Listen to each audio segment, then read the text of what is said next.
and gentlemen, we seem to have had a little issue there on the intermission screen, and me and Josh have only just found out that the issue did occur. So we've missed the majority of this qualifying session, and we are now going to be looking at Luca Rapassa and Leo Lund on the front row of the grid at the moment. Me and Josh were in a little bit of a rhythm there, weren't we, Josh? We were so intrigued into the session, we didn't notice the issues on YouTube. Yeah, unfortunate, but that is how it is as it stands. So the McLarens, as you said, looking very strong. The only two drivers into the 30.7 so far. Only a couple tenths, though, covering our top 10. Still definitely could be opportunities in this final run as the drivers get acclimatized to the circuit, spot their braking points, and push right up to those limits. But yeah, 5 minutes left to go here in qualifying. I think we have maybe one or two drivers out on the track. I'll try and see if anybody is on a lap. I think Enzo Sabaton has just started a lap, couple tenths up in the first sector, so he could be somebody able to improve at the moment. I think he may be the only one on a lap. I'm not too sure. Maybe the Red Bull as well.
Right, ladies and gentlemen, I think we found the issue was just YouTube itself not wanting to play ball. I'm just hoping that was the case. And everything is all right now. You can see the drivers leaving the lobby. We did get qualifying done. I'll quickly run you through your standings and how qualifying ended. It was Lund from Langrot, Dowds, Flack, Rapassa, Bakar, Hitada, Roberts, Kokeni, Not, Pabst, Lorero, Cavero, Raminguez, Holmes, Sabaton, Basner, ST, Van Bussel, and Ralston, who of course had that qualifying ban. And at the moment, if everything goes smoothly, I think here, Josh, it was just YouTube decided to be YouTube. Well, that's what we're gonna hope. Hopefully, nothing is gonna go wrong. And yeah, we just hope that everything is gonna be perfectly fine. We did nothing wrong, and it was just the big people at YouTube messing things up. And yeah. Yeah, they don't want WR to go live. They know it'll be too good to watch. But we're going to quickly head to another intermission as we get a lobby restart underway.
And welcome back, ladies and gentlemen, to the Chinese Grand Prix, where it seems, touch wood, all the issues have decided to fix themselves by themselves. I think it was just a YouTube issue. I'm not trying to pass the blame, but that is what it seemed. But Josh, we're here at China. The strategy looking like a soft, medium, or at least 2 medium stints and a soft tyre used, of course, with the hard tyre ban. And it could be a very interesting race ahead. Yeah, it's going to be interesting to see how the drivers choose to play the strategy on this opening stint. A lot of them obviously going to be keen to get rid of that soft tyre as quickly as they possibly can, but maybe some going to opt for a medium tyre, try and stay out a bit longer, do something different with the strategy, because I guess it's going to be a bit boring for some of the drivers. If they're just sat in a train the entire race, they might want to try something else, but we're heading down to the grid now. Yep, here we are then, 5 red lights. It's Lund and Langrock on the front row of the grid, and we're underway here in China. It's a good start for the McLaren, and he instantly comes across to cover off the Mercedes, who then dives to the outside line. No line being found there. Cameron Dowd's under pressure here from Casper Flack, who's sent spinning by Luca Rapassa. Contact between the Aston Martin and the McLaren. That's 3 weeks in a row we've had a driver spin round at the first corner. Lund and Langrock stay 1-2. Dowds is now battling away here with, of course, Luca Rapassa. Langrock looking to the inside, not close enough on Lund, but he goes deep into the corner, and we might now see Lund be able to get the move done. It's 2x2 in the background as they head into the S section, and it is going to be Lund who holds on to that race lead. Dowds looking to the outside, there'll be the inside for turn 6. Nothing being done there for Cameron Dowds. He's looking to the inside once more through 8 and 9. But no move being made further back. Flack was able to cover that spin quite nicely. Only dropped down to 6th place. Now squabbling away with Ryan Bakker, who's actually going to look to the outside line, which will be the inside for turns 12 and 13. Oliver Knott and Tony Atala going side by side a little bit further back. But it is Bakker who's able to pick up that 6th place spot. But for Leo Lund, he's already been able to break away from Langrock here, and we could see the Mercedes passed into the hairpin.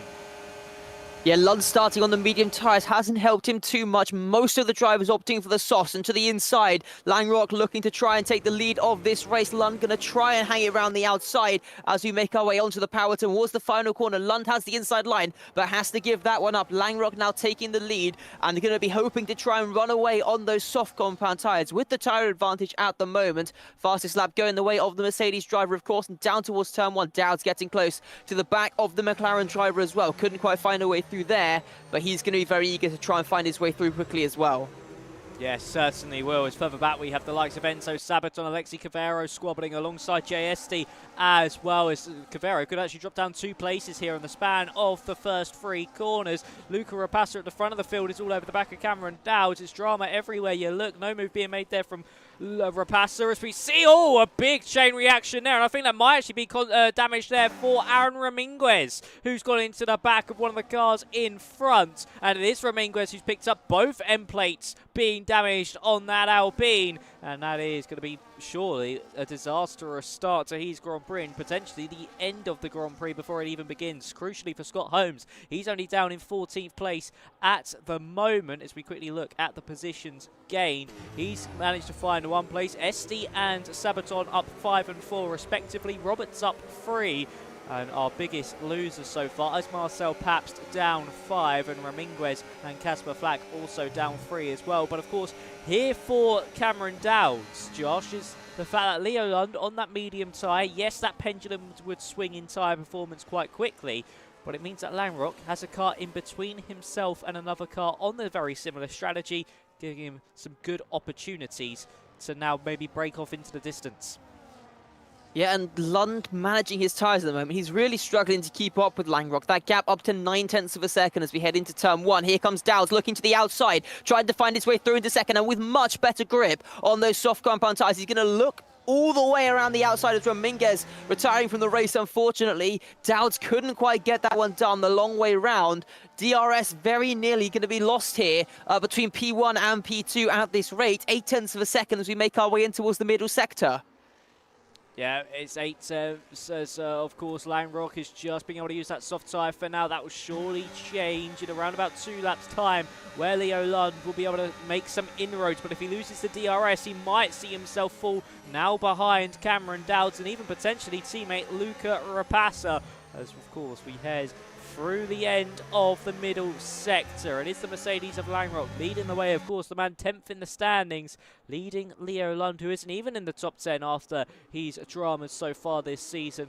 And then followed by the man in 3rd place, Cameron Dowds, the championship leader. And Leo Lund, did he stay within DRS range enough by the time he reached that detection zone to pick up that rear wing, that detection, that drag reduction system? He did not. And crucially, Dowds now has an opportunity to attack once more.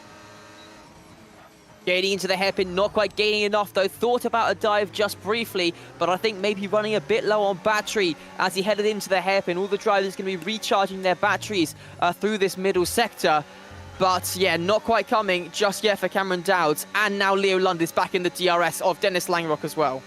Yeah, he certainly is. Of course, battery, very difficult to recover around this circuit. There aren't really too many heavy braking zones. There's only really 2, of course, into turn 5, and then also through into the hairpin as well. We've got side by side in the background between JSD and Scott Holmes. Is over 13th place. It's going to be Scott Holmes picking up a position potentially, as he's now going to the inside through 3, and he has been able to make his way into the top 13 now, but SD will surely fight back in a few moments' time. And once again, in that middle sector, Leo Lund does start to lose some time to Dennis Langrock, and it looks like once again will lose the DRS, but slowly starting to claw things back as we now head into turns 9 and 10. Luca Rapassa, half a second behind Cameron Dowds, who's now on the verge of losing DRS to the McLaren, but those soft tyres are slowly going to be fading, and you can see through the traction zones, Leo Lund is actually starting to maybe make some inroads on Langrock, and I don't think got DRS again though. It was very close. It just briefly dipped under the 1 second, and he has picked up DRS. He will get the DRS open, and that's going to be crucial for him to close back in once again on our race leader, as his tyres are going to be slowly coming into their optimal window relative to the soft tyres. Hietala further back, going for a move on Casper Flash up the inside into the hairpin, gets himself up into P8. Nicely done there from Hietala on that medium compounder tyre. He's making some inroads up throughout the field, slicing past Casper Flash there quite easily. And are we going to see Casper potentially fight back though into that first corner? Looks to the inside. He's having to defend from Tamas Kokeni. He's also on the medium tyres behind. And round the outside will go the kick Sauber. If he's able to pull this one off, it'll be a spectacular move. But no, just not able to get close enough and be able to draw alongside enough through turns 2 and 3 to get the move done on the Aston Martin. Of course, started in the top 4, had that spin on the opening lap, dropped down to 5th, and it's just been falling like a stone ever since. And round the outside once again goes Tamas Kokeni. And is this going to finally be the move for the kick Sauber? Yes, it is. He's up to 9th place on lap 5 of 28. For Hietala and Kokeni here, Josh, those medium tyres starting to work wonders against the soft runners, as Hietala's on the back and not. And for Lund, he just is seeming to struggle to get out of that first gear. Yeah, I think for Lund at the moment, I think his plan is just to try and save as much time as he can to push later on in the stint. He's almost dropped Dowds out of DRS on this lap. Maybe it's just extremely good pace from Langrock that we're seeing here, which is why he's able to stay so far ahead of the medium runner of Leo Lund. But yeah, no DRS this time around. For Leo. Cameron does pick up DRS just about. We have had our first pit stop as well. Cavero coming in. He had a wing change as well. Picked up some damage in the opening few laps. He's changed that wing, come out on a set of the medium tyres.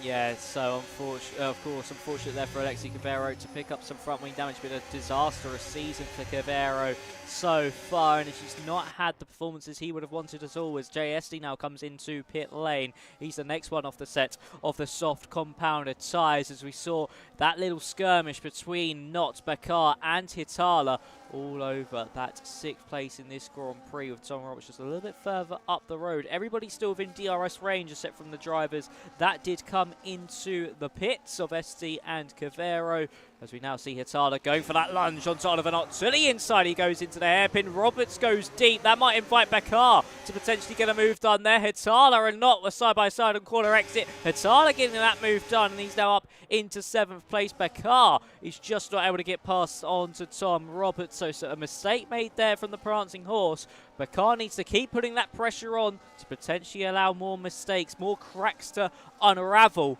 And we could now see Tom Roberts drop down to 6th. Casper Flack is still putting Kokeni under a bit of pressure. Big moment up at the front. Leo Lund just gained 3/10 on Langrock through the chicane. Cameron Dowds is now out of the DRS. This a big changing point, I think, for the medium tyres. They're all starting to pick up the pace. They're starting to go for moves. And the DRS changing hands as well, I think, is a big, big factor here for the medium runners.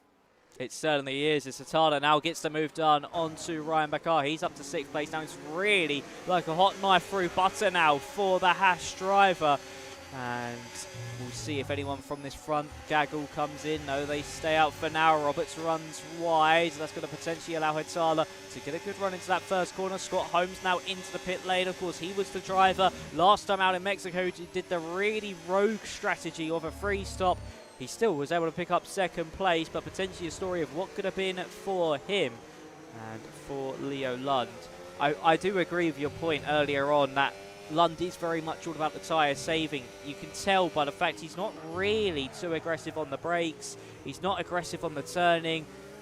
And could potentially Leo Lund here, Josh, be going for an extremely long first stint, go on to another set of the softs maybe, blaze them out, and then go on to the mediums for an undercut effect on the rest of the field to just then enhance and strengthen that race lead and just give him a massive gap over the rest of the field as Kokeni and Not now squabble over 8th place.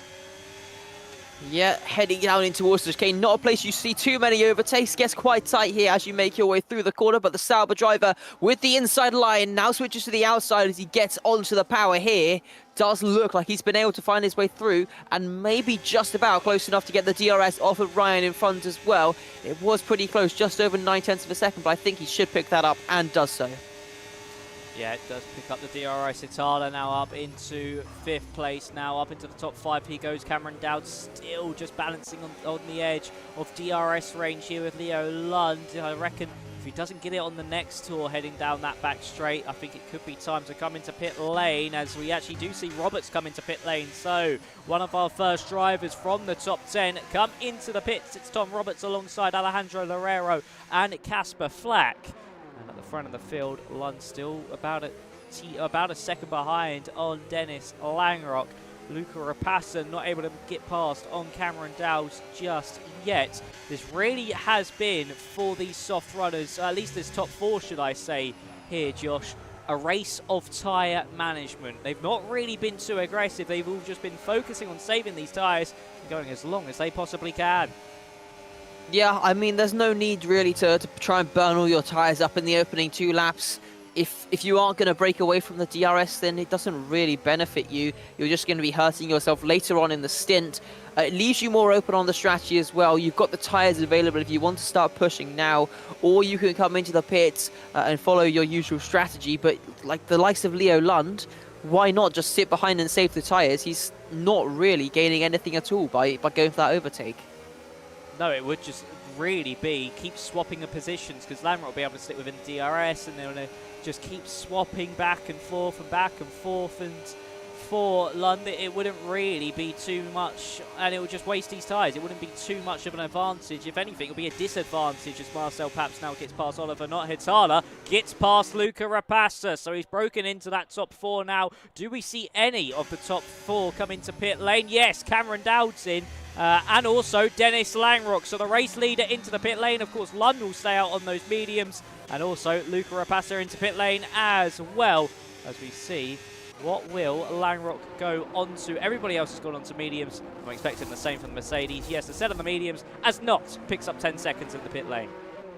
Yeah, unfortunate stuff to see. Only 2 drivers left now on their original soft compound tyres. Those are Enzo Sabaton in P9 and Ryan Bakar up in P3 at the moment. And the gaps up at the front, I think this is where we're really going to start to see those spread out or close up, depending on who's been able to save their tyres the best. Yeah, certainly will. It's actually Tom Roberts and JSD, and including Scott Holmes as well, have got a mega undercut, especially SD and Holmes, because at one stage they were in 13th and 14th. They're now net 3rd and 4th as we see Dowds looking to the outside of championship rival Scott Holmes, not being able to get the move done there. And will be looking now to the outside through turn 7. Is this going to be it for the V-Carb? This will be bold, it will be brave, and it certainly is beautiful from Cameron Dowds. The Scot moves himself up into a net 4th in this train, and that worked out absolutely perfectly for the V-Carb as he was just able to dance around the outside of Scott Holmes, who had just no reply to that move, no chance to defend it, as we see Ryan Bakar, one of the lone remaining soft runners, drop behind Tamas Kokeni. Yeah, and I think as well, while we were watching that, Luca Rapace had a bit of a moment going through turn 8. Looked like he might have just dropped the car briefly. He has managed to get back going, maybe losing a position as Bakar is now into the pits. So those tyres coming off. Same for Sabaton. Well, sorry to cut in there, Josh, but I think Ryan Bakar spun heading into the pit lane because he did ghost and his car looked like it redirected itself. So Bakar potentially with a small error heading into the pits there. Yeah, well, gets those medium tyres on. Hopefully things will improve for him in this next stint of the race. Coming out pretty much at the back of that train. The only cars behind him, Sabaton, who was behind going into the pits, and Cavero as well, who is down at the back at the moment. Yeah, Ryan Bakar. Of course, this is all about undercuts, overcuts. It's all going to be about this 2-stop strategy as well, because of course these drivers will have to stop again. So if you come out a little bit further back now, it's not the end of the world as Luca Rapace now makes his way through on Scott Holmes, who's really starting to tumble down this order. And we could see now Oliver Knott pick off a move exactly like Cameron Dowds did only a few laps ago, but goes really wide and onto the grass. He tried, it did not, and it did not work. So unfortunately for Oliver, he'll fall down, he'll stay in 16th place, stay behind Scott Holmes and fall really out of contention here with Luca Rapace at the moment. SD has dropped off the back of the top 3 of this train. He's 1.2 seconds behind Cameron Dowds, who's behind Langrock and Tom Roberts. And Kasper Flack is now going to try and get by with the DRS to at least try and claw something back against the V-Carb in front. It's DRS open, heading down this back straight. There goes Kasper Flack. He moves up into 11th place nice and easily as we have a swap for the race lead. Tony Hurtado hits the front, and Leo Lund once again drops to 2nd place as the Rero also was able to get past JST there. Yeah, lots of moves happening at the moment as we approach the midpoint of this race in a couple laps' time. Cameron Dowds with the fastest lap of the race, definitely flying along. He's looking to catch up to the back of Tom Roberts. Dennis Langrock get himself right into that fight for the win here tonight. 2 wins so far this season, I believe. Going to be looking to try and pick another up and extend that championship lead. Yes, certainly will be looking to pick up an extra few points in that championship lead with Cameron Dowds, and making it free from the first 4 would be absolutely spectacular and something he would love to do in this season and this campaign. Rapace now able to get past SD. It's so crucial, isn't it, Josh, that when you're in this stage of the 2-stop or even in the next pit stop of after that 2nd stop and even after the 1st stop, to get past those drivers who have tried the undercut, they're on 3 to 4 lap older tyres. It's just so crucial to get by and get past them quickly, because as we saw there with Kasper Flack, who was bottleneck behind, just wasn't able to stay within DRS range of Cameron Dowds, and now the top 3 in this train have scampered off down the road.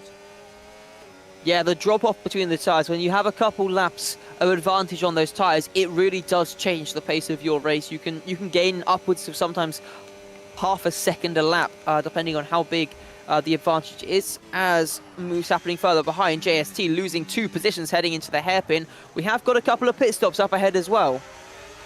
Yeah, we do. Van Bussel and Rowson into pit lane. We've got side-by-side between Knott and Holmes, and Knott is finally able to get by on the Williams, but he's dropped out of DRS range of Luca Rapace. Rowson and Van Bussel onto a set of the medium tyres. Each, you would think here. Now Bakar going around the outside of JST. This is a lovely move. Oh, there's a little bit of contact as Bakar falls back into line. And JST now drops down to 15th place. And for Ryan Bakar, he's now going to try to do the up and under here on Scott Holmes and get the exit he needs with those fresher tyres. 3 laps is the difference between Bakar and Holmes on the tyre front. He's going to look to the outside. Look how much later the V-carb could break. I think it actually caught him out by surprise, the overspeed he had heading through into turn 6, and he's managed to pick up that position. He's up into 13th place. Lovely stuff from Ryan Bakar, as he's now going to be following in the footsteps of Oliver Knott as they try to claw onto the back of Luca Rapassa. That's a crucial gap in this race as well here, Josh, between Knott and Rapassa, because if they lose that, we could have 3 individual trains come the end of this race. Yeah, Rapassa was looking to try and make some moves in the middle sector as well. Couldn't quite get it done, but very soon I think he's going to be looking for a move on the Red Bull of Lobrero in front of him as well. And then he's going to be pushing towards that leading pack. Roberts, Dowds and Flash in front of him. Those 3 still getting on very nicely as they push on. So it was Landrock, Roberts and Dowds, sorry, reading the timing screen wrong. It's Kilkenny into the pits now. Kilkenny, first of one of the real front runners to come into the pit lane off the set of the medium compound of tyres as he now trundles down the pit lane. How far back would he come out in relation to the drivers in front of him? Of course, Jensen Ralston actually went onto a set of the soft compound of tyres. That was that's quite a unique strategy, as Kilkenny's also gone to a set of the soft. So they're doing a medium, soft, medium, you would think here, Josh. So this now opens up the door for a difference in strategy. Of course, the likes of Roberts, Dowds, Rapassa, as Rapassa's able to actually get past Casper Flack, who's dropped down behind Alejandro Herrero, so he's dropped 2 places in the span of about half a lap. The difference now in the strategies are pretty much very similar because, of course, they've both used up each component in the first pit stop. One, of course, the first stint for the soft runners, they've gone onto the mediums, and for Kilkenny and Ralston, they've now gone onto a set of the softs. And they're both going to be on mediums come the end of this race, so this is going to be quite interesting to see how these strategies now converge, because they're going to be boxing it around about the same pit window. Yeah, I think it is a smart call by those who did start on the mediums. If we do see a safety car, they've now got their tyre allocation out of the way as Beisner through up into 3rd place, gets himself ahead of Marcel Past. They've got their mandatory pit stop done, so if they do have a safety car in the next few laps, they can go to mediums and go to the end of the race. Yeah, they certainly can. So it's a good strategy that they've used this soft compound tyre. Hitala now into pit lane from the race lead. What is this going to be for the Haas driver? Is it a set of the softs like Kilkenny and Ralston, or is it a set of the mediums? He's gone for a set of the mediums. I think the real difference here as well in this second stint, it's either, do you want to have a punchy middle stint? Do you want to make up some lost ground that you could potentially make up now in the middle phase of the race? Or do you want to go full guns blazing at the end here, Josh? That is the real difference in these strategies, as Kilkenny's got a real big undercut on Tony Hietala there. He's now around about, I would say, 3 seconds clear of the Haas driver in just the span of 1 lap, showing the gap and the pace difference between the set of the softs and old mediums as he gets past Enzo Sabaton, does the Haas driver. But for Tony Hietala, he's going to go for a very racy end to this race. Yeah, it's going to be interesting to see what Hietala can do. As it stands, he is about 15 seconds off of Langrock with only a 5-lap tyre advantage. A lot of cars to pass as well. Of course, he's still got that fast, soft stint to come at the end. But I think it's going to be tough for him at least to recover as it stands. I mean, you never know what's going to happen in the second half of this race. But it does look very, very difficult as it stands for the Haas driver. Yeah, certainly does indeed. Hietala will now need a very, very strong end to this. Does Lund react? Does Lund come into pit lane? No. Lund stays out even longer. Hietala now passed there on Jerry Van Bussel. Bakar passed on Oliver Knott, who's within Casper Flack's DRS range. We do have that battle for the race lead, though I think they have certainly checked out at the front of this field. Langrock, Roberts and Dowds. But still, with 1 pit stop to go, you never know what could happen. You might actually never know what could happen here between Roberts and Dowds. To the inside goes the Scot And he's up into 5th place, capitalising on that 1 lap tyre difference between him and Tom Roberts. Of course, these drivers are going to be looking to take these tyres all the way until around about, I would say, lap 20, lap 21, before they come into the pit lane. And for Tom Roberts, he might have the box first. But with that, of course, here as well, Josh, him boxing first, he'll surely get a very nice undercut onto the likes of Langrock and Dowds. Yeah, I think that's what we've seen lap after lap. Every time we see someone come into the pits, we've seen them have a very big undercut coming into play. So yeah, it's going to be something to watch in these final few laps. But also, big undercut usually means you're going to see quite a big overcut as the tyres are dropping off very quickly. Yeah, the tyres do have a big drop-off window as Langrock is now within DRS range here of Marcel Pabst. So for Dennis Langrock, he's going to have a little bit of DRS to aid him down this straight. It seems like Dowds has really picked it up a notch, has picked it up a gear as Hitard is able to get past JST as we exit out of turn 13. He's now up into 14th place, but with a lot of work to do as Casper Flack and Ryan Bakar now go into a little bit of a squabble. Bakar was looking to the inside line, not able to get the move done as Van Bussel also gets by onto JST in the background. Dennis Langrock will need to get past Marcel Pabst into the first corner, but does get slightly held. Is trying to find a gap on the inside, but won't be able to do so. And for Dennis Langrock, this is bringing Cameron Dowds now into this battle for the race lead in this second stint. And we could potentially see the Scot get a little bit racy because track position seems to be oh so important. And so far for Langrock, he really is stuck behind Marcel Pabst. The kick Sauber not budging at all. Yeah, Casper Flash under pressure from Ryan Bakar as they make their way through turn 6. Not able to get the move done there, though. I have just had a thought about the drivers up on the front of the field. So far, they've done 15 laps on the medium tyres. The longest we saw someone do on the softs was 9 laps. Obviously, lower fuel, you're probably going to be seeing lower wear as well. Is it possible that Leo Lund, maybe some of these other drivers as well, Lucas Bison and Marcel Pabst, are thinking of staying out a couple laps longer and trying to pull off a one-stop here? That is actually a very good shout. The one-stop could be on the cards as Langrock is able to get past Marcel Pabst. Dowds we wanting to follow immediately, and it looks like he is going to follow immediately. He'll have the DRS, he's looking to the inside line, he'll have the superior braking as well down into the hairpin. Langrock now looking for it onto Lucas Beisner. Lovely stuff there from the Mercedes. He's been able to capitalise on making his way through the traffic. He has got past there on the Haas driver. Lund stays out, Beisner stays out as well. These drivers are certainly looking for a one-stop here as we're now going to see Dowds really attack the Haas driver in front, get by with immediate effect because he cannot allow Langrock to scamper off down the road. And the crucial thing is as well here, Josh, is the fact you're saying about this one-stop strategy. Of course, Leo Lund with a 4.4 second gap, he's got time to react to at least one lap if one of these drivers come into the pit lane behind him.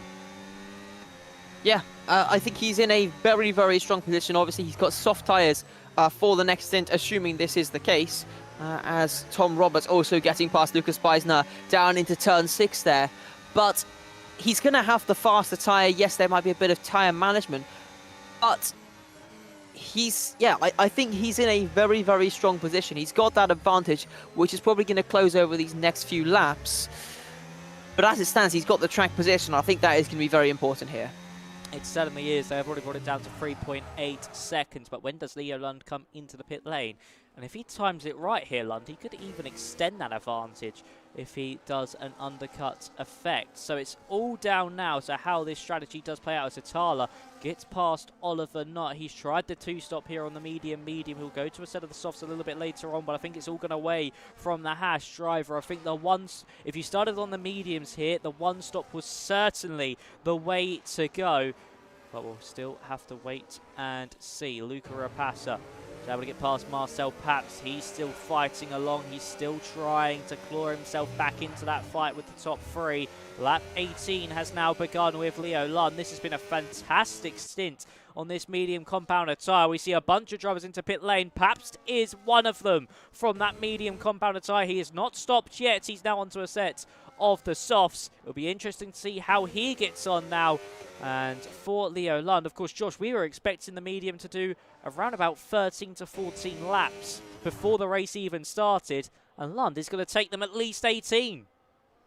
Yeah, and now I guess the question that now we might need to be thinking is, can Langrock, Dowds and Roberts maybe go to the end here? They've already completed their mandatory pit stop. They started on the softs. They've gone to the mediums. Have they been saving their tyres enough for them to potentially stay on this tyre all the way to the end and save themselves a pit stop?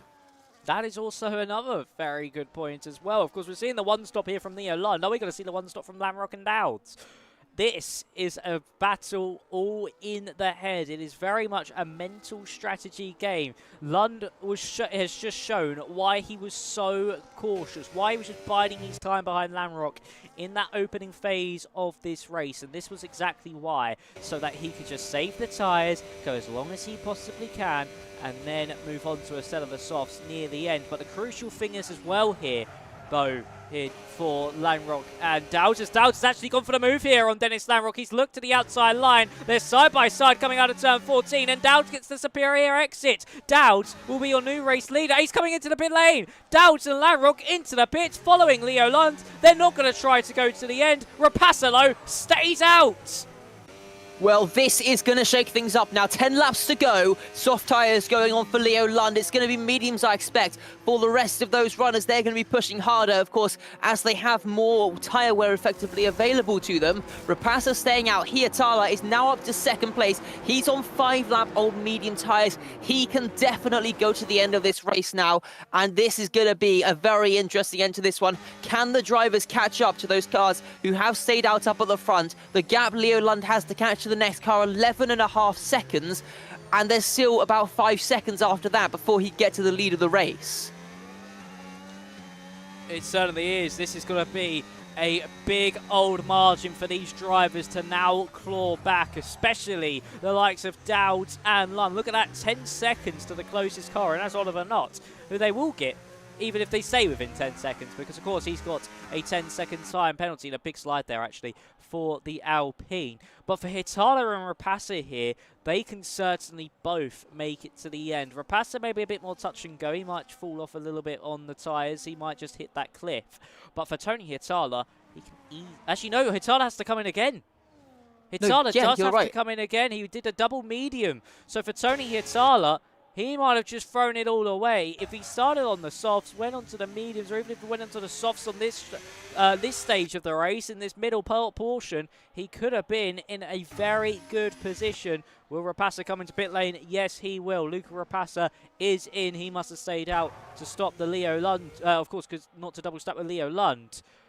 But for Tony Hietala and for Jerry Van Bussel, they've both got to come in again. The only driver who's out on the circuit at the moment, I say that, not has come into pit lane.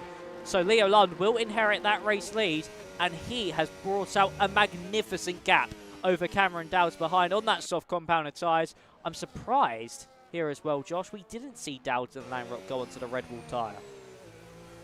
I mean, I guess the thought process there is they want the better tyres at the end of the race. They can try and stay as close as possible to Leo Lund and just wait for those tyres to fall away. That or it's going to be a lot of tyre saving once again for Leo Lund, in which case they should be able to keep up, match the pace of that soft compound tyre. But I don't think it's entirely the wrong call. I think with 10 laps to go, the medium is the tyre you want to be on. You don't want to be running all the way up to the puncture range like Leo Lund may have to here. So, yeah, I think it's going to be an interesting one, especially in those final few laps, because we saw how quickly the soft tyres dropped off on that opening stint and how quickly the medium runners were able to start making moves and start making closing those gaps down. I think it is definitely going to be the favourable tyre on these final few laps. Yeah, so do I. It's going to be just all about how... of course, Lund is now able to manage these softs, and for Dowd, Langrock and Roberts, how quickly they'll be able to catch up once those soft tyres do hit that cliff, when they do hit that crescendo. And of course, we saw Hietala around about lap 5, lap 6, slowly start to make his way up through the field at that point compared to the soft compound runners on the opening stint. So, for Leo Lund, he might potentially come under a little bit of bother come the end of this race. Rapasa able to make his way past there onto not only Ryan Bakar but Marcel Paps as well. That was a spectacular move, it seems, from the McLaren driver, who's just now trying to recover some key positions. Bakar now going to be going for a move onto Marcel. Perhaps there's contact. The recarb and the 2 kick Saubers, they're all off at turn 1. Bakar was looking to the inside. Perhaps just turned straight across. I think he was also reacting to Kokeni round his outside, and all 3 of them went off at the first corner. Kokeni, an innocent bystander in that one. He was just trying to swing it round the outside of his teammate and gets collected by a spinning V-carb and a Sauber. The teammates collide, and Bakar involved. Big contact there at the first corner, and somehow neither kick Sauber has front wing damage. Yeah, the 2 Saubers able to continue on. They'll have another chance to try and make up some positions. Bakar has left the session, though, so it looks like it is going to be P19 for him here tonight. I'd expect once Oliver Knott is able to catch up to him. Already looking at the gap up at the front of the field, Dowds and Langrock have gained about half a second. Lund has already gained about 3 seconds on the cars in front. I have a feeling here, Hitala and Van Bussel are just going to be all about taking these tyres as long as possible for a short burst on the softs. Rapassa now able to get past Lucas Baisner. Nice and easy there. Scott Holmes up into 11th. This is not the race that Scott Holmes would have wanted to try and claw down that gap that he has to Cameron Dowds in the standings. Leo Lund now, of course, has moved up to 2nd as Van Bussel comes into pit lane, instantly proving my short burst wrong. But for Luca Rapassa, he's up into 8th place. Next on his list will be Casper Flack, and he's got to find 3.1 seconds to the car in front. But the big gap to look at, the gap between Dowds and Lund. At the start of this lap, it was 2.5 seconds. Let's see how close he gets by the time we reach the end of lap 22. Yeah, well, this is going to be the crucial one. Van Bussel comes out in P14 as well, a couple seconds off the back of the next train of cars. That train of cars leading all the way up to the top 10, so there is potentially an opportunity for the likes of Hietala and Van Bussel to get themselves up into the points-paying positions here tonight. Cameron Dowds has been making a bit of progress, although on this lap he's only gained about 0.2 of a second. Yeah, not much found for Cameron Dowds on this tour. We're going to see how he does now through the next complex of corners. He's actually dropped a bit of time at the mid stage, but then slowly claws it back on the corner exit. Slow in, fast out.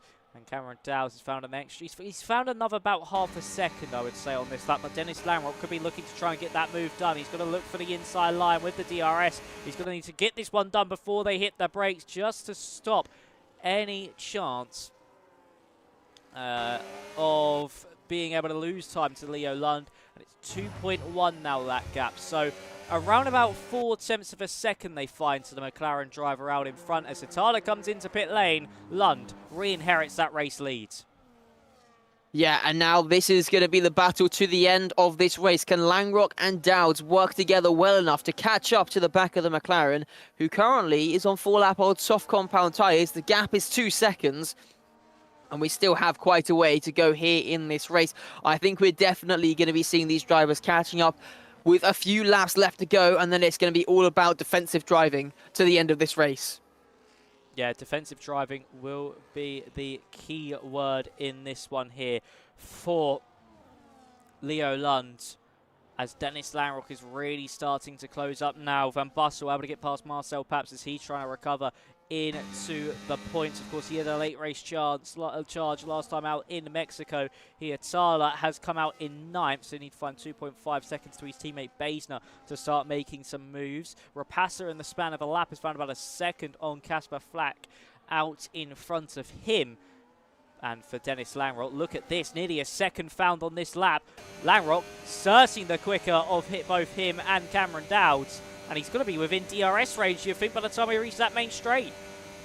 Yeah, he's already under that 1 second margin. Just got to stick with him through the hairpin. Cameron Dowds getting close, but not close enough for a dive to the inside. 1.1 seconds now. Gets a much better run out of the corner, and that's now down to 0.8 of a second. We are into DRS as we make our way through the final corner. Now, rear wing opens up. Lap 24 of 28. 5 laps to go, and we've already caught up to the back of Leo Lund. Yeah, Leo is really going to be on the back foot now. This is surely Langrock's to lose. And are we going to see Dennis Langrock be able to get this move done. He's into the slipstream now. He's surely not going to go for it here because Lund will get him straight back with the DRS. Down into turn 14. Oliver Knott has unfortunately retired from this race. Did fall back quite some margin thanks to that time penalty. And Hitala in the span of 1 lap has been able to find 2 seconds onto teammate Basner, so don't rule him out for a potential top 5 finish.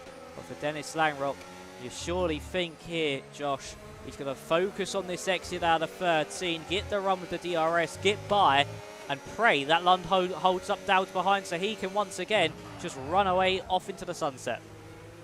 Well, I think this is going to be an interesting thing. If Langrock isn't able to get this move done, although he's only 3 turns behind, this move should be pretty easy for him. They're all going to be burning their batteries down towards the hairpin. If there's any sort of fight, this train is going to start to get held up, and Hietala is going to rock up very quickly on those brand new soft compound tyres. But here, to the inside, Langrock goes through, Lund turning the battery off, getting ready maybe for a challenge in towards turn 1. He's going to have been saving these tyres as well, of course, in these opening few laps, as we've already seen. But Langrock already 4/10 of a second clear. As we make our way through the final corner, DRS will open up, but I think it's going to be a bit too far back for Leo Lund to do anything into turn 1. Oh, I'm not too sure. The overspeed into that first corner is quite strong. He looks to the inside. Just wasn't able to find the gap, but it forces Langrock offline. Rapace is able to get past Kasper Flack in the background. He's now up into the top 6. And for Leo Lund, he tried to look for the lunge, but Langrock slammed that door right into his face, saying, no, there will be no gap there for you to barge yourself into. I am going to hold on to this race lead for now, but all Lund needs to do throughout the remainder of this lap is stay within DRS range, and he can now get us run down that back straight. Langrock is going to try and do everything he can through this middle sector to pull as big as a gap as he can over the McLaren. But that McLaren on the soft compounder tyres, they will slowly be starting to fade at the moment and taper off. But for Leo Lund, he still is able to keep within that DRS range, and that will be crucial against Cameron Dowds. It could be now to just focus on the defence and try and hold on to second. Yeah, I mean, it's going to be so much more difficult for Cameron Dowds to make this move now that Leo Lund will have DRS down the back straight here. He's just as close as Langrock was, but Langrock had a DRS advantage working in his favour as well. So I don't think we're going to be seeing a move just yet from Cameron Dowds. And it's going to have to be left to those final 3 laps, the V-carb closing in, but nowhere near enough by the time they hit the brakes. Leo Lund also getting close once again, although not quite close enough. I don't think similar sort of gap to the previous lap. Might try something down towards turn 1 once again. Yeah, he certainly might, as he now makes his way into that first corner. Lund just not close enough on Dennis Langrock, and just won't be able to find his way close enough through into turn 2. And as he now makes his way through 3, Paps and Sabaton both into the pit lane. They could be going for a fastest lap attempt in the end. No, Paps retires. Sabaton might go for a fastest lap, though, and just get a little bit of bragging rights over the rest of the field. And for Leo Lund, now exits out of the hairpin. Oh, a big old wobble. Those tyres are certainly starting to fade here, aren't they, Josh? As that wobble shows those softs are really producing very little grip at all. That's a usual flat-out corner and no correction at all for Leo Lund. He had a big old slide. Yeah, well, this is around the time when we started to see drivers pitting in the opening stint, the 7th lap.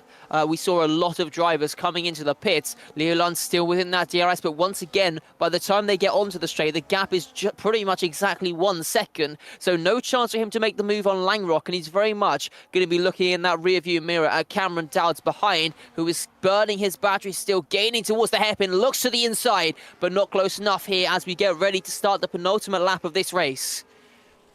Yeah, here we are then. The penultimate lap is about to begin, and Dowds, if he wants any chance, of taking this race victory, he needs to get this move done on this lap, and he is certainly looking in prime position to do so. He's got to go to the outside of the inside. It's the outside of Leo Lund.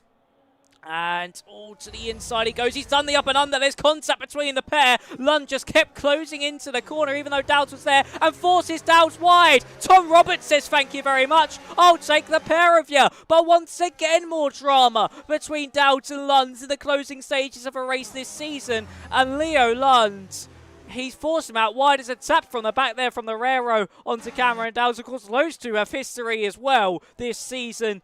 And for Cameron Dowds, I think he will not be a very happy bunny in that V-Cup cockpit as Lund comes across super aggressively through turn 6. And look how much he's holding up the V-Carb driver, the McLaren. The Swede has had a huge head loss here, and it's allowed Luca Rapassa now into the fray. Yeah, once again, trying everything he can now to keep Cameron Dowds behind, cost him time. Going as slow as he possibly can. We're now 3 seconds behind. DRS games being played. Lund did not want to give Dowds the rear wing flappage. And now as we make our way through, Tony Hietala making moves. Rapassa also making moves as we head onto the back straight. Langrock has broken very far clear, as has Tom Roberts, and down towards the hairpin we go, wheel to wheel between Dowds and Lund, in towards the braking zone. Rapassa's going to go through as well, as does Loureiro, and deep there for Rapassa on the brakes. Dowds looks for the switchback, gets himself back through, and Lund losing 3 positions in the space of 1 straight. Yeah, that's so crucial there for Leo Lund, but that's really ruined any chance of a battle for the race victory. Once again, Lund involved in some controversy, as we now see Tony Hietala making his way through. He might still be able to make his way onto the podium at this rate with the pace he's showing at this stage of the Grand Prix as we start the final tour of this race. The final lap has begun. It's Dennis Langrock from Tom Roberts and then Cameron Dowds, but it's not all said and done yet for Cameron Dowds. He might fall off the podium as for some reason my controller's just disconnected at the worst time possible. But for Luca Rapassa, he's got to be all about how can he get past Cameron Dowds and can he hold off the Raro and Hietala behind in the process. It's got to be all about getting that DRS. He has that 1 lap tyre difference. Lund dropped behind Casper Flack as well. That's probably how far he will plummet throughout the remainder of this race. Well, let's see then. Final lap, final straight. That battery going to be saved up for all the drivers. Who has got the most battery? This is going to be a big stopping point for all the cars. Probably the last chance for an overtake here. It certainly is. Let's see what Luca Rapassa can do. He's going to use all the battery. He's going to use the DRS as well to get as close as possible and use Shaw. He's going to send a dive bomb to the inside. Dowds, your championship leader, will just want to score some good points. It's Rapassa late on the brakes to the outside line. He can get a good run, but no, slides out wide, and that's allowed Dowds to hold on at the front of the field. Dennis Langrock calmly controls this race and takes victory here in China from Tom Roberts. And then it's Cameron Dowds in third. It was never in doubt for the German. He was just oh so cool throughout the majority of this race, and when he needed to pick up those positions and take the race lead, he did, and he did not but look back ever since. It's domination from Dennis Langrock, oh so superbly controlled, as cool as a cucumber. And for Tom Roberts, a very good second place, his best result of the season. And for Cameron Dowds, the championship leader, he'll extend his lead at the top. But certainly there, Josh, a story of what could have been in this race because of that controversial moment with Leo Lund. Yeah, well, I think it's definitely going to be a talking point, of course, once we do get to the end of this race. Couple more drivers coming across the line now. Enzo Sabaton picked up the fastest lap on the penultimate lap of this race as well. 32.5 he managed to do. So yeah, congratulations to him for that one. He'll get the bragging rights after this race. But as you said, yeah, impressive drive from Dennis Langrock, who does take the victory here. Tom Roberts doing a good job to avoid the chaos on those final few laps, and that rewards him with a P2 finish.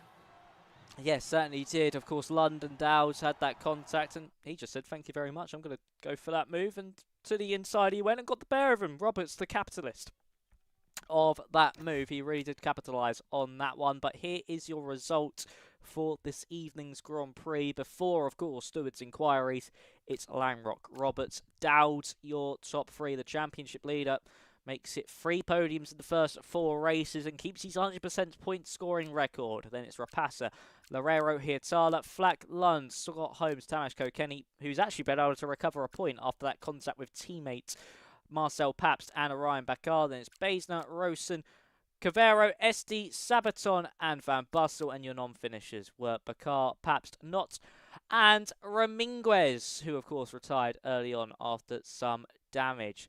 But as we now head back to mine and Josh's faces, as you all want to see. Of course, we're going to see if any drivers want to come in for an interview, and instantly they have all flooded into the waiting for interviews room.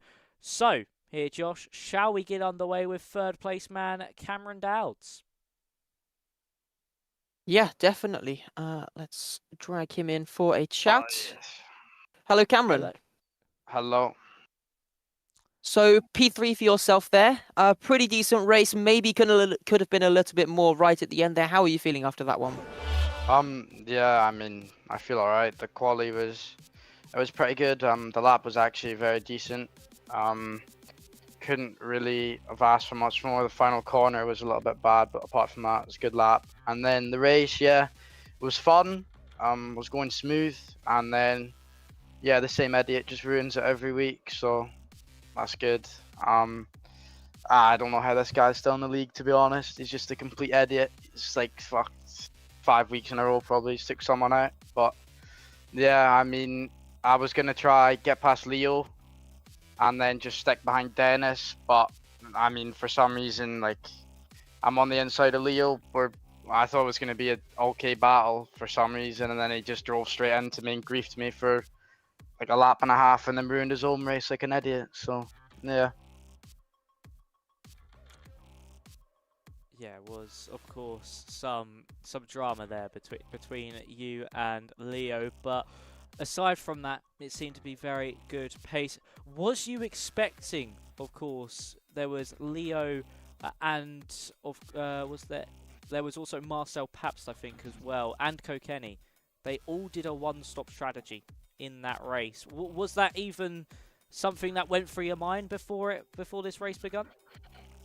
No, we didn't really know the strategy, to be honest. I think during the race, we were sort of thinking about the one-stop soft medium, but we decided against it. We thought the two-stop would just be kind of quicker overall, which I think it was. I think the two-stop was quicker. I think for the front runners anyway, I think if you were further back, then it was probably better to try something. But for the front runners, I think it was better just to do a two-stop. It was just a safe option, you know. Yeah, it certainly was that safe option. And of course, you extend your championship lead ever further over the rest of the field. You've made it 3 podiums in the first 4 races. Just how much of a confidence boost do these races give you? Of course, you had Brazil where you still scored points. You've got a 100% point scoring record. Just how good does it feel to start the season off this way?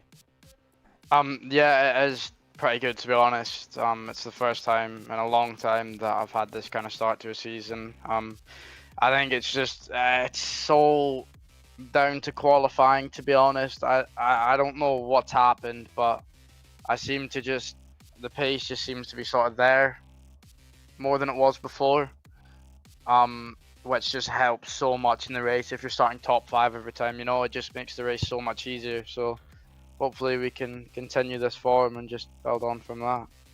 Yeah, hopefully so. It seems you may have tapped into your old console tier 2 pace from old.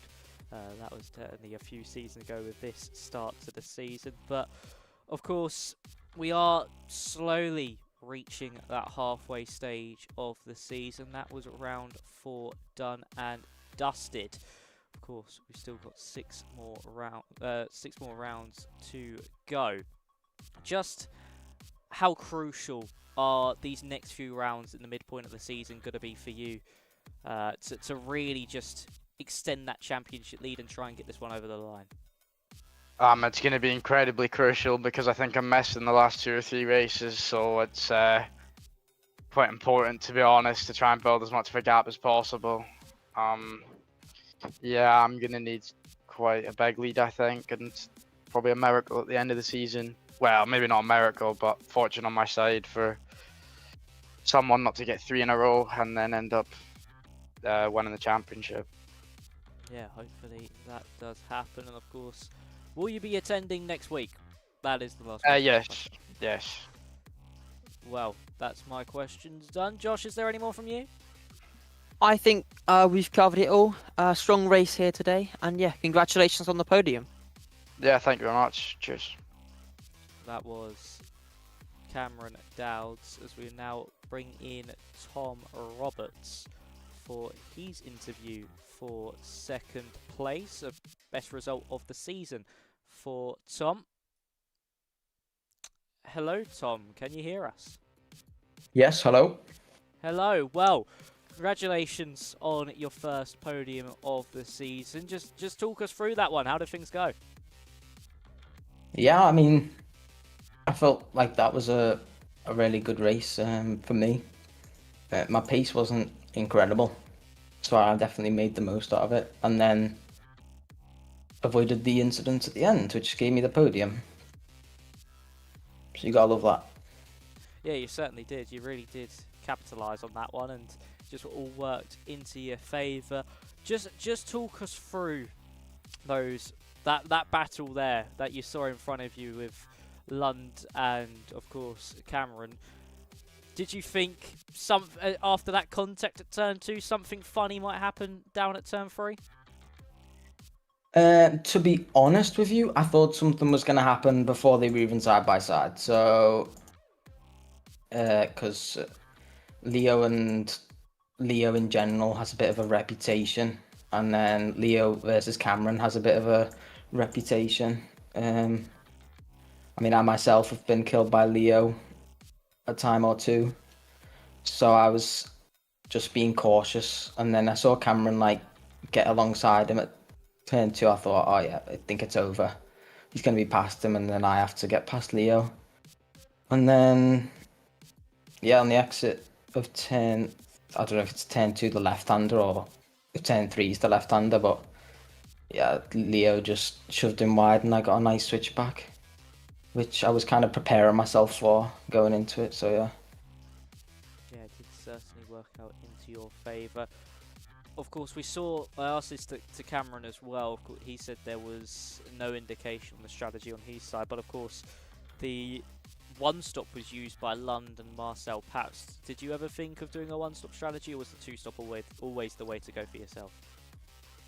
And the 2-stop was the way to go for myself. I believe Leo from the chat picked the wrong tire allocation, so he didn't have 2 sets of mediums to do a 2-stop. But in the end, it looked like it could have worked if there was less of a split in the train, because me, Dennis, and Cameron sort of had quite an easy run to catch up to him. So that definitely helped us. But my tyre wear on the softs, I think, wouldn't have allowed me to do a one-stop. The rear left was really hard to. It was hard to do fast laps and not destroy the tyres at the same time. So yeah, the plan for me was always a 2-stop. Yeah, and actually, if you say that about the soft tire degradation, that actually kind of worked into your favour, because that undercut you got in that first stint put you into that position to push into that top 3 and hold on from there. Was it difficult to hold on to the likes of Langrock and Dowds in that second stint once they got past you, just due to that age difference in tyre? Definitely was hard to keep up with Dennis at first. I was making a few mistakes and such because it is a mystery track at the end of the day. I wasn't very toned to the track. I haven't done a league race here probably since F1 24. So yeah, it was hard to keep up. When Cameron got past, it was easier, because I think when you're in a train of 3, it's easier to save at the back. But when you're second and have to keep on to Dennis, who was super fast, by the way, yeah, it was quite difficult. But I managed it just about, and then pitted on the same lap as them. So Yeah, of course. This is your first podium of the season as well. Just how much of a confidence boost does that give you for the remainder of the season ahead? yeah, definitely helps. I think you can have a confidence boost, but it doesn't matter that much with the mystery tracks, because you can't really practice. Usually a confidence boost like gives you the edge to practice more, but you can't really practice for this, so hopefully it'll help me. But and reduce the old shaky legs in qualifying, but it's definitely a good moment to have. Yeah, it certainly is. And one last one from me before I pass you over to Josh. Just, of course, will you be racing next week? I believe so. Yeah, should be.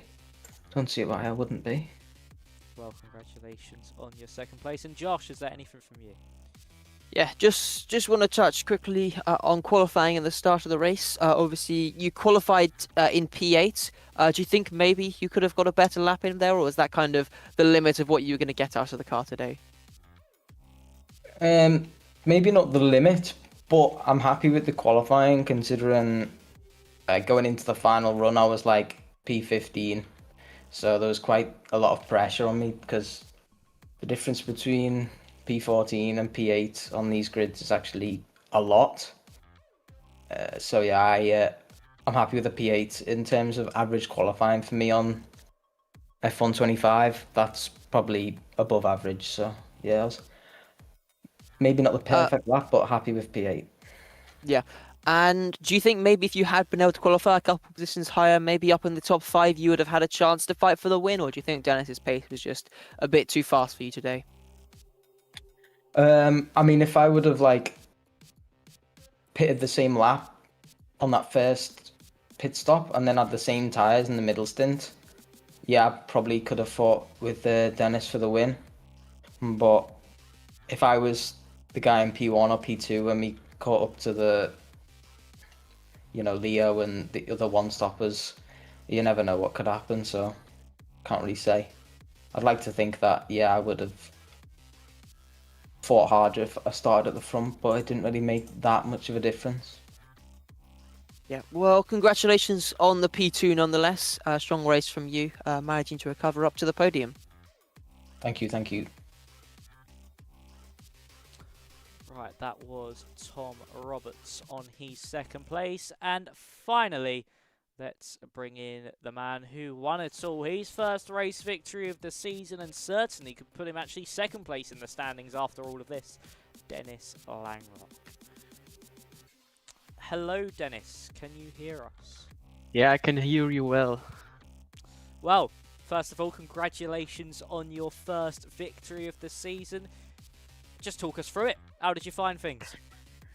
Yeah, really well managed. Also, big thanks to my engineer Arik. I think without him that wouldn't be not possible because he nailed the strategy, and yeah, we had good pace. And qualifying was also a bit weird with like rainy conditions, but for some reasons it was not raining. So yeah, we had a good qualifying, and starting from P2, we managed to get P1. Yeah, you certainly did, and you led really from the get-go. Was the plan once you saw Lund on the medium compounder tyre, just get past him as quickly as you can and just try and keep that gap around a second in front while managing the tyres? Not even. I just wanted to stay behind him for the first and save tires, but after a few laps, or like after the first 2 laps, I was seeing him pretty, like, the tire advantage was insane. Like, my soft tires were much faster. So yeah, I decided to go for the overtake, leading the race, and yeah, that went pretty well. Yeah, it certainly did indeed, and really, it kind of was like once you got into that lead, except from that moment where Dowds overtook you in that traffic, you were able to get back past him quite easily. It just seemed like that race win was just never really in doubt. You just had control of it. Was it quite a, even though the drivers were within DRS range, was it quite a comfortable race for you out in front? Yeah, kinda. If you have a good qualifying, of course, in WR, it's going much easier for you in the race, because if you're starting in the midfield, there's much chaos. Also, it's hard to manage it because we have 2 stops, and to hold this P1 in 2 stops, it's pretty hard. That's the reason why I said without my engineer it would be pretty hard, because my engineer was timing that perfectly. So I came out in front of them and not lost any time behind JST or something like that. So yeah, really well managed, and yeah, the pace was also really good. I was not even practicing China, but for some reasons I had pace there. Also got my first team event win there for a year, so I think I like this track. Yeah, it could be a little bit of a good omen for you, Dennis. And yeah, of course, talking about that strategy front, of course, we've just found out that potentially Leo selected the wrong tyre allocation. But was the one stop ever in the mind between you and your engineer? Was kind of thinking about, but yeah, I think it's not better, as you could see. I was thinking about just in mind, but not really wanted to do that because yeah, medium soft is not easy to manage as well. So yeah, was I think a tough race for Leoland.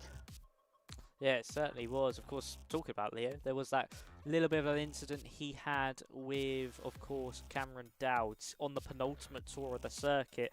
And that gave you a quite healthy buffer over Tom Roberts, and that must have relieved a lot of pressure off your shoulders. And was that the moment where you're like, this race is in the bag, I just need to bring this one home? Not even, because yeah, for the first I was trying to let Leolund and my DRS to have a kind of puffer behind me.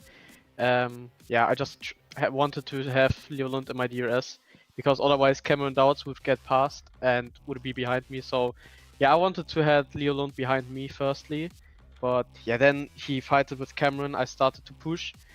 Saw something happen in the back. I already saw the clip, I guess, but I'm not too sure. But yeah, I saw they killed each other at the back, so I had Tom Roberts behind me, 1.3 seconds.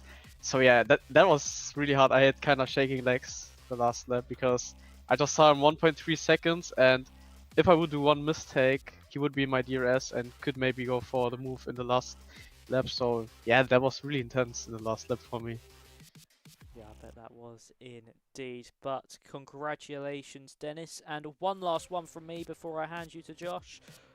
Of course, we head to another random track next week. Will you be there? Of course, I will. I give everything 100%.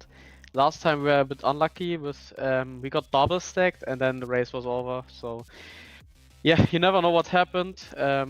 The aim is to get a good qualifying as today, and then we will see what's gonna happen.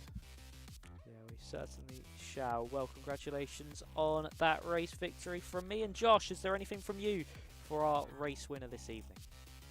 Yeah, just wanted to touch on qualifying briefly. Do you think that was probably the maximum you could have got out of the session, or do you think maybe there was a couple of mistakes in the lap and maybe a chance at pole position? Yeah, of course. And if you look back, you can do everything better. So I just saw the last corner was a bit tricky for my side. I think I lost there the pole position maybe. So yeah, but turn one was also a bit difficult because you have like the bump on the entry, and it's so random. Sometimes you get the bump, sometimes you don't. But yeah, this time I got kind of clean laps. So yeah, I would say last corner was where I lost maybe a bit of time. So yeah, but I'm happy with that lap, to be honest. Yeah, well, congratulations to yourself. Great drive here tonight, coming home with the win as well. Yeah, big congratulations. Thank you very much. Also, good commentating from you guys. Thank you very much. Thank you. Well done on the win, Dennis. Enjoy it. Thank you, man. Thank you. Have a good night. See you maybe next time. Yeah, hopefully we do. Bye bye. Well, that was Dennis Langrock there celebrating his race victory, and he just never really looked in doubt. I think if anyone could look comfortable in a race lead, even with drivers in his DRS range, it was Dennis Langrock. It just seemed that nobody could really come near him in terms of pace, and he was just so good throughout all of that race to pull that one off. Yeah, I mean, it didn't really look at any point like it was very in doubt at all for him. He kind of always had that pace there. He was able to catch up to the cars when there was somebody in front of him, and he was able to make those moves when he needed to as well. I think that was the crucial thing here tonight. Yeah, it certainly was. He was able to just make his way through the traffic, get past Lund as easy as he liked, and it all just worked out into his favour. And yeah, for Dennis, it was just a perfect race on his, side. But before me and Josh head off for this evening, ladies and gentlemen, we'll quickly head through the track pool one more time. where, of course, we still have 6 more rounds to go. And we still have plenty of tracks to pick from. We've got Abu Dhabi, Austria, Baku, Belgium, Imola, Hungary, Monaco, Qatar, Saudi Arabia, Singapore, Spain, and Texas left to come up against our drivers. Of course, some of these races will not be, of course, on the calendar. They will be just left on the high side. They won't be featured this season. But if I'm looking forward to a Monaco if we did get one. But Josh, before we head off, we round off the stream. Is there any last words from you after your first race this season in Tier 2? And it's been an absolute pleasure. Thank you for stepping up. Yeah, I mean, overall been a very exciting race to watch. We had quite a lot of chaos at some points. We had some very interesting strategy calls as well, which always keeps things interesting. But yeah, really enjoyed my time here. Hopefully we'll be back at some point in the future. And yeah, thank you for having me. Yeah, of course. It would be a pleasure to have you back as well. But that is going to be all, ladies and gentlemen. Of course, thank you for Josh for stepping alongside me. Thank you to the drivers as well for putting on that show for us this evening. It was a very spectacular race. We'll be back, though. Could be me alongside Joseph, Corey, or even Josh again. We'll have to wait and see. For round 5 of the season, where will we go next week? Well, you can find out at 8 PM UK time or 9 PM Central European time. So that's going to be all, folks. Thank you ever so much for watching. Stay safe, stay well, and we shall see you in the next one. Could Dowds extend his championship lead, or will we see another win from Langrock? All will be revealed next week. Thank you, and bye-bye.